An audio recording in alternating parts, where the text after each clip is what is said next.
नमस्कार. सत्याचा शोध या यूट्यूब चॅनलवरती मी सुवर्ण पुन्हा एकदा तुम्हा सर्वांचं स्वागत करते. बऱ्याच जणांचे फोन झाले, मेसेज झाले, प्रत्यक्षात बोलणं झालं. ताई तुम्ही व्हिडिओ का बनवत नाही? ऑब्वियसली पुण्यामध्ये जे चाललं आहे त्याविषयी. खरं सांगा, काय व्हिडिओ बनवू आणि काय बोलू मी? आहे काही या विषयात बोलण्यासारखं?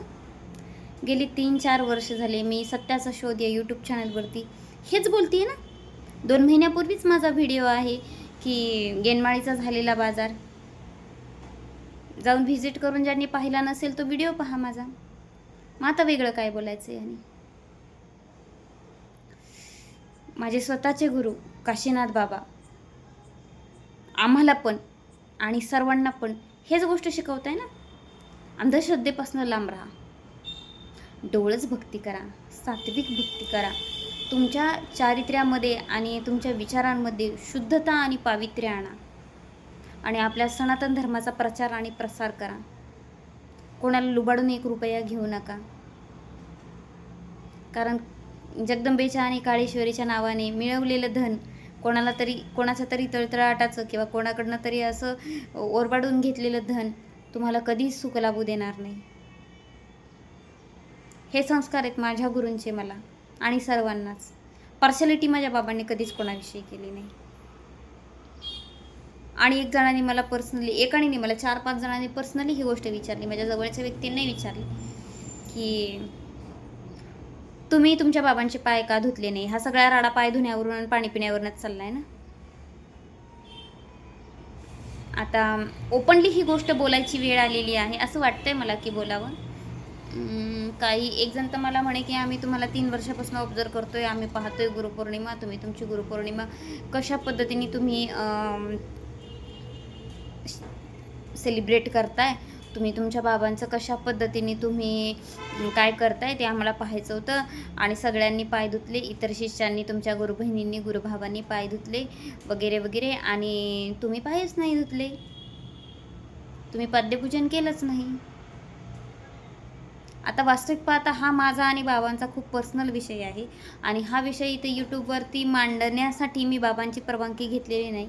प्रथम तर क्षमा बाबा, पण खरं सांगू का, या सगळ्या राहाडगाडग्याच्या आणि ह्या प्रेझेंटेशनच्या माझे बाबा खरंच खूप विरोधात आहेत. आणि ही गोष्ट मला बाबांनी आज नाही, 4 दिवसापूर्वी नाही, 3 वर्षापूर्वी सांगितलेली आहे.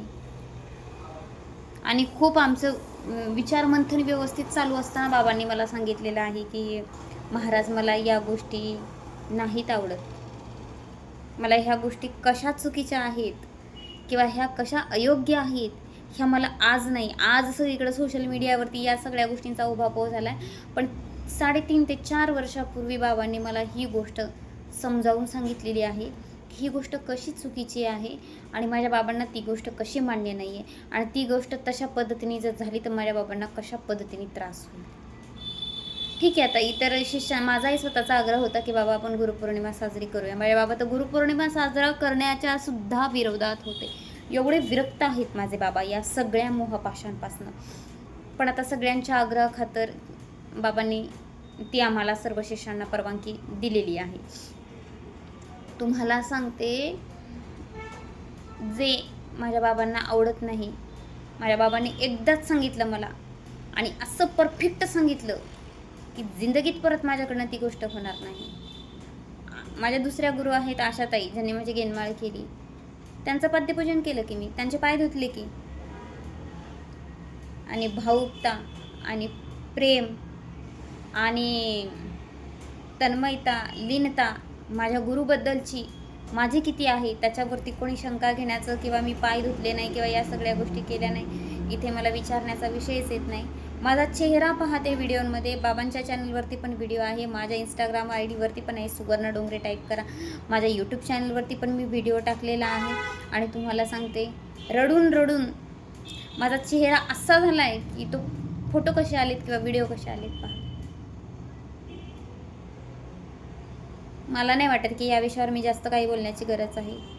पण आज या सगळ्यांमध्ये मी 2 महिन्यापूर्वी पण तो व्हिडिओ केला होता किंवा न जाणो कितीतरी वेळा मी ही गोष्ट वारंवार सांगते की खरंच मी खूप म्हणजे खूप प्राऊड फील करते की काशीनाथ बाबांसारखे गुरु माझ्या आयुष्यात आहेत आणि तेही व्हिडिओ माझ्या चॅनलवरती आहेत की ही सुवर्णा आत्महत्या करण्याला प्रवृत्त झालेली, न जाणो आत्महत्याच करणार होते मी. मला पुन्हा माझ्या लेकराबाळांमध्ये माझ्या बाबांनी बसवलं आणि मला त्या सगळ्यापासनं लाभ नेलं. मला माझ्या अध्यात्मामध्ये प्रगतीसाठी मला मार्गदर्शन केलं. माझा संसार सुखासोयीला लावून दिला आणि मला आत्महत्येपासून प्रवृत्त करून माझ्या लेकराबाळांमध्ये मला स्थिर केलं. हे आहेत माझे गुरु निर्मोही.